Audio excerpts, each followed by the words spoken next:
شیطان بعض لوگوں کے ذہنوں میں یہ وسوسہ ڈالتا ہے کہ میں تو دین کے قریب ہو رہا ہوں، اللہ کے قریب ہو رہا ہوں، اور مجھ پر آزمائشیں کیوں آ رہی ہیں؟ سنو سبحان اللہ، اللہ کے حبیب علیہ الصلوۃ والسلام کی کیا شان ہے۔ اعلیٰ حضرت ایسے ہی نہیں کہتے کہ میں نثار تیرے کلام پر، ملی یوں تو کس کو زبان نہیں، وہ سخن ہے جس میں سخن نہ ہو، وہ بیان ہے جس کا بیان نہیں۔ میرے آقا نے کم و بیش 1450 سال پہلے یہ مسئلہ سالو کر دیا۔ حضرت سیدنا سعد بن ابو وقاص رضی اللہ تعالیٰ عنہ فرماتے ہیں کہ میں نے عرض کی یا رسول اللہ صلی اللہ تعالیٰ علیہ وسلم، سب سے زیادہ مصیبتیں کن لوگوں پر آئیں؟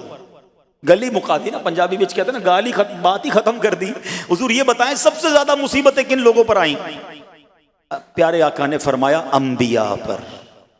اللہ اکبر، اللہ کے سب سے قریب تو انبیاء ہیں نا، انبیاء پر، پھر ان لوگوں کے بعد جو لوگ بہتر ہیں، پھر ان کے بعد جو بہتر ہیں۔ سنو اب اگلا جملہ، بندے کو اپنی دینداری کے اعتبار سے مصیبت میں مبتلا کیا جاتا ہے۔ اگر وہ دین میں سخت ہوتا ہے اس کی آزمائش بھی سخت ہوتی ہے، اگر وہ دین میں کمزور ہوتا ہے تو اللہ عز و جل اس کی دینداری کے مطابق اسے آزماتا ہے۔ بندہ مصیبت میں مبتلا ہوتا رہتا ہے یہاں تک کہ اس کے دنیا میں ہی اس کے سارے گناہ بخش دیے جاتے ہیں۔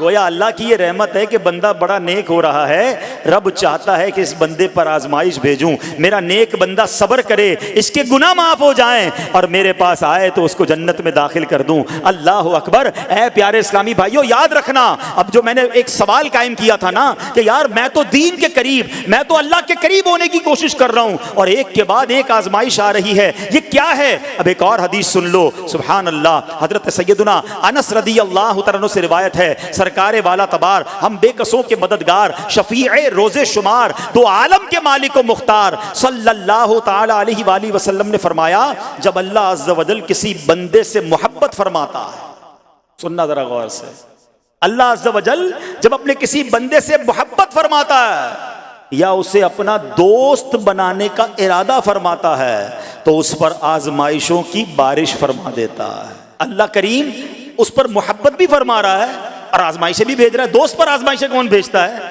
دوست کو تو راحتیں ڈالی جاتی ہیں۔ ہائے ہائے، اب یہی تو امتحان ہے، یہی تو چیک ہے۔ سنو، نبی پاک فرماتے ہیں جب اللہ اس پر آزمائش بھیجتا ہے نا، وہ بندہ اپنے رب کو پکارتا ہے، اے میرے رب عز و جل، تو اللہ فرماتا ہے میرے بندے تو جو کچھ مجھ سے مانگے گا میں تجھے عطا فرماؤں گا، تو جلد ہی تجھے دے دوں گا اور اسے تیری آخرت کے لیے ذخیرہ کر دوں گا۔ سبحان اللہ۔ یعنی اللہ والوں کو آزمایا جاتا ہے، ان کے درجات بلند کیے جاتے ہیں، ان کے گناہ معاف کیے جاتے ہیں۔ تو اے میرے پیارے اسلامی بھائیوں، کبھی بھی یہ ذہن میں خیال مت لانا کہ یار میں دین میں قریب آ رہا ہوں، میری آزمائشیں بڑھ رہی ہیں۔ سمجھ لو امتحان شروع ہو گیا ہے، ٹیسٹ شروع ہو گیا ہے، اب اس ٹیسٹ میں مجھے کامیاب ہونا ہے اور اللہ کے مزید قریب جانا ہے۔ زندگی میں جو گناہ ہو گئے ہیں یہ میرے گناہوں کا انشاءاللہ کفارہ بن جائے گا، میرے درجات کی بلندی کا سبب بن جائے گا۔ اللہ سے عرض کرنا، اے مولا میں تیری رضا پر راضی، میں تیرے فیصلوں پر راضی، اب تک جو دیا تھا تو نے دیا تھا، یہ سب کچھ تیرا ہے۔ اے رب جب تو واپس لے گا